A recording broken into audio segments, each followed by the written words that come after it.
মুসলিম মেয়েদেরকে তথাকথিত প্রেমের ট্র্যাপে ফেলে তাদেরকে যে যৌন অত্যাচার তাদের উপরে নিপীড়ন তাদের উপরে করা হচ্ছে। গাজীপুরে যে মেয়েটা 13 বছর উপর তারপর হয়েছে, এই ঘটনাগুলো আজকে ঘটছে তা শুধু না, এটা দীর্ঘদিন থেকে ঘটে আসছে। 2016 সালে সিলেটে কাজল শাহ মসজিদে জুমার নামাজ পড়ার সময় লাউড স্পিকারে গান বাজনা বাজায় তারা ডিস্টার্ব করেছে এবং সেই ঘটনায় যারা বিরোধিতা করতে গেছে তাদের উপরে তারা হামলা করেছে সশস্ত্র। আপনি পার্শ্ববর্তী দেশ ভারতে মুসলমানরা যেখানে সংখ্যালঘু সেখানে এই ধরনের কথা চিন্তা করা যায়?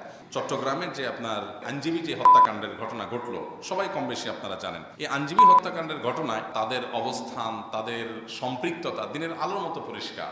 সারা দেশে মুসলমানরা কিন্তু শান্ত ছিল, আমরা শান্ত থাকতে বলেছি, আইন হাতে তুলে নিতে নিষেধ করেছি। আজও পর্যন্ত তার বিচার কিন্তু কার্যকর হয়নি, শাস্তি কেউ পেয়েছে এটা চূড়ান্ত হয়নি। 2014 সালের অভিযোগ করার কারণে মসজিদের ইমামকে গ্রেপ্তারের হুমকি উল্টা দেওয়া হয়েছে। 16 সালে সিলেটের ঘটনার প্রেক্ষিতে মুসল্লিদের উপরে গুলি চালানোর ঘটনা, গ্রেপ্তারের ঘটনা ঘটেছে। তার মানে এই হিন্দুত্ববাদীরা আমাদের প্রশাসনের একটা অংশকে তারা কিনে ফেলেছে। এই সন্ত্রাসী সংগঠনটা নিষিদ্ধ হওয়া উচিত এবং এই সমস্ত কার্যক্রম বাংলাদেশে ব্যান করা উচিত। শুধুমাত্র মুসলিম ইমাম নিজ ধর্মের মানুষকে সতর্ক করার কারণে ইসকন থেকে সেই ইমামকে শেষ করে দেওয়ার হুমকি ও পরে গুম করা হয়েছে এবং গতকাল তাকে পঞ্চগড় বর্ডারে শেকলে বাঁধা অবস্থায় পাওয়া গেছে। বিষয়গুলোকে কিভাবে দেখছেন? খুবই দুর্ভাগ্যজনক একটা বাস্তবতা এবং আপনারা সবাই কম বেশি জানেন যে আমাদের দেশে আসলে দীর্ঘদিন পর্যন্ত উগ্র হিন্দুবাদী সংগঠন ইসকন তারা সন্ত্রাসী কর্মকাণ্ড করে আসছে। আমরা মনে করি তাদের যে আমল নামা আমাদের সামনে আছে, ইতিপূর্বের যে আমল নামা আছে, যেমন 2014 সালে তারা ঢাকার স্বামীবাগে তারাবির নামাজে বাধা দেওয়ার জন্য চেষ্টা করেছে এবং তাদের নামে এই অভিযোগটা বেশ জোরালোভাবে উঠেছে এবং 2016 সালে সিলেটে কাজল শাহ মসজিদে জুমার নামাজ পড়ার সময় লাউড স্পিকারে গান বাজনা বাজায় তারা ডিস্টার্ব করেছে এবং সেই ঘটনায় যারা বিরোধিতা করতে গেছে তাদের উপরে তারা হামলা করেছে সশস্ত্র।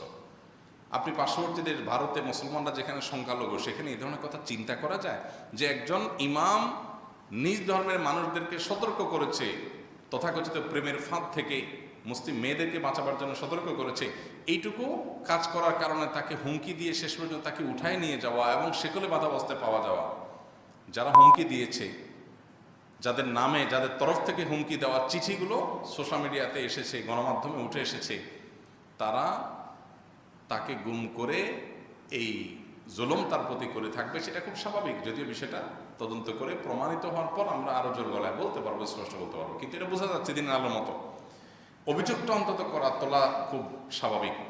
তো এরকম একটা ঘটনা অন্য কোনো দেশে সম্ভব না, এদেশে যতটা সম্ভব। দীর্ঘদিন পর্যন্ত হিন্দুত্ববাদকে এদেশে যেভাবে পেলে পুষে বড় করা হয়েছে, এটা দুর্ভাগ্যজনক একটা পরিণতির দিকে আমাদেরকে নিয়ে যাচ্ছে। আমরা সাধারণ যে সমস্ত হিন্দু ভাই বোন আছে আমাদের সমাজে বসবাস করেন, যাদের সাথে আমাদের সামাজিক সহাবস্থান আছে, তারা তাদের ধর্ম পালন করছেন, তারা তাদের মতো করে বসবাস করছেন, আমাদের সাথে কোনো প্রকার তাদের আপনার খারাপ কোনো সম্পর্ক নেই।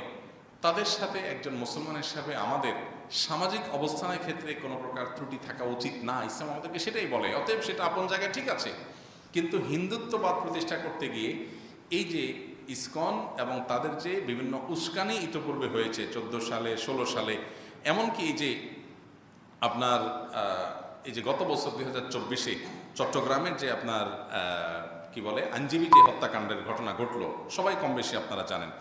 এই আইনজীবী হত্যাকাণ্ডের ঘটনায় তাদের অবস্থান, তাদের সম্পৃক্ততা দিনের আলোর মতো পরিষ্কার। সারা দেশে মুসলমানরা কিন্তু শান্ত ছিল, আমরা শান্ত থাকতে বলেছি, আইন হাতে তুলে নিতে নিষেধ করেছি। আজও পর্যন্ত তার বিচার কিন্তু কার্যকর হয়নি, শাস্তি কেউ পেয়েছে এটা চূড়ান্ত হয়নি। তো এটা খুবই দুর্ভাগ্যজনক বাস্তবতা। 2019 সালে চিটাগাংয়ের বিভিন্ন স্কুলে মুসলমান শিশুদেরকে তারা প্রসাদ বিতরণ করেছে। এই বিষয়টি দিনের আলো মতো পরিষ্কার এবং বিভিন্ন নিউজে উঠে এসেছে এবং তাদেরকে হরে রাম হরে কৃষ্ণ জপতে বাধ্য করার বা তাদেরকে দিয়ে জপানোর এই অভিযোগও তাদের ব্যাপারে উঠেছে 2019 সালে। এরপরে আসুন উগ্র হিন্দুত্ববাদীদের যৌন আগ্রাসন, এটা তো এখন অহরহ।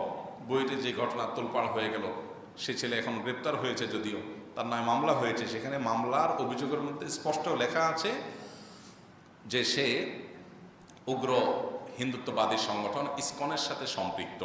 তাহলে এখানে মুসলিম মেয়েদেরকে তথাকথিত প্রেমের ট্র্যাপে ফেলে তাদেরকে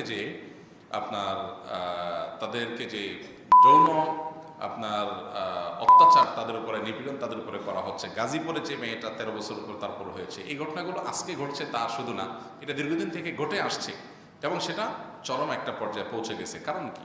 এর অন্যতম বড় কারণ হলো আমাদের দায়িত্বশীল যারা আছে তারা এই বিষয়গুলোকে সিরিয়াসনেসের সাথে মোকাবেলা করেন নাই।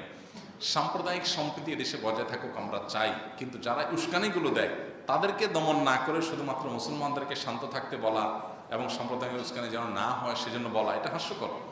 আপনি এই ইস্যুগুলো বন্ধ করেন, যে ইস্যুগুলো থেকে সাম্প্রদায়িক সম্প্রীতি নষ্ট হতে পারে। এই জন্য সংশ্লিষ্ট কর্তৃপক্ষ তাদের যথাযথ ভূমিকা নেবে, সেটা আমরা প্রত্যাশা করি, তাদের কাছে আশা করি। 2014 সালে অভিযোগ করার কারণে মসজিদের ইমামকে গ্রেপ্তারের হুমকি উল্টা দেওয়া হয়েছে। 16 সালে সিলেটের ঘটনার প্রেক্ষিতে মুসল্লিদের উপরে গুলি চালানোর ঘটনা, গ্রেপ্তারের ঘটনা ঘটেছে। তার মানে এই হিন্দুত্ববাদীরা আমাদের প্রশাসনের একটা অংশকে তারা কিনে ফেলেছে এবং তারা সাধারণ হিন্দু ভাই বোনরা যারা আমাদের দেশে বসবাস করছেন তাদের এই শান্তিপূর্ণ বসবাসটাকে বাধাগ্রস্ত করছে। অতএব এদের বিরুদ্ধে এই হিন্দু ভাই বোনদেরও মুখ খোলা উচিত। আমি মনে করি এই সন্ত্রাসী সংগঠনটা নিষিদ্ধ হওয়া উচিত এবং এই সমস্ত কার্যক্রম বাংলাদেশে ব্যান করা উচিত। তা না হলে বাংলাদেশের মতো এরকম সাম্প্রদায়িক সম্প্রীতির উজ্জ্বল উদাহরণ পৃথিবীর আরেকটা দেশ খুঁজে পাওয়া কঠিন, যেখানে হিন্দু মুসলিম মিলেমিশে বসবাস করছেন শত শত বছর ধরে, যুগ যুগ ধরে। সেখানে এই ঐতিহ্য আমাদের নষ্ট করার জন্য তারা পায়তারা করছে। দেশের সামনে নির্বাচনকে ঘিরে দেশকে অস্থিতিশীল করার যে তাদের প্রক্রিয়া, এই প্রক্রিয়া বন্ধ করার জন্য এই ইসকনের সমস্ত কর্মকাণ্ড নিষিদ্ধ করা এটা সময়ের সবচেয়ে প্রয়োজনীয় দাবি। বিধায় তারা এই যে একজন ইমামকে মসজিদে তিনি তার কথা বলার কারণে অনেক অনবরত যখন হুমকি দেওয়া হয়েছে, তখনই প্রশাসন উচিত ছিল এই বিষয়টার প্রতি নজর দেওয়া। দুর্ভাগ্যজনক যে সেই ইমামকে কোথায় সে ইন্ডিয়া বর্ডারের কাছে তাকে সেকলবাদ অবস্থায় পাওয়া গেছে, বিবস্ত্র অবস্থায়, নির্যাতিত অবস্থায়। খুবই ভয়াবহ একটা সিমটম। যদি এই সমস্ত ঘটনা পরিকল্পিতভাবে কেউ কোনো ফাঁদ তৈরি করে করছে কিনা, মুসলমানদেরকে অশান্ত করার জন্য করছে কিনা, সেটাও ভাববার মতো বিষয়। এই জন্য আমাদের খুবই সুচিন্তিত পদক্ষেপ নিতে হবে, বুঝে শুনে, জোশে জজবায় কোনো ভুল কাজ করা যাবে না। কিন্তু এই সন্ত্রাসী সংগঠন এবং তাদের কার্যক্রম এটা বন্ধ করার জন্য এই সমস্ত ইস্যুগুলো যথেষ্ট।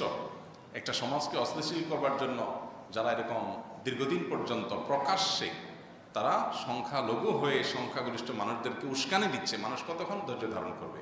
আমরা তো মানুষকে ধৈর্য ধারণ করতে বলবো, কিন্তু বাস্তবতা হলো সেটা খুব কঠিন। এই জন্য এ ব্যাপারে সংশ্লিষ্ট কর্তৃপক্ষ সর্বোচ্চ পদক্ষেপ নেবেন এবং এটা বন্ধের আন্তরিক চেষ্টা চালাবেন, সেটা আমরা প্রত্যাশা করি। এবং আমার মনে হয় যে এই সন্ত্রাসী সংগঠন বিশেষ করে এদেরকে নিষিদ্ধ করা, এটা শুধু মুসলমান না, শান্তিপূর্ণ হিন্দু ভাই বোনদেরও দাবি হওয়া উচিত। এরপর প্রশ্ন হলো, আমি পরিবার সহ বাসে যাতায়াত করাকালীন এশার আজান হয়, বাসায় আসতে আসতে রাত 12টা বেজে যায়, এমত অবস্থায় এশার নামাজ আদায় করা যাবে কি?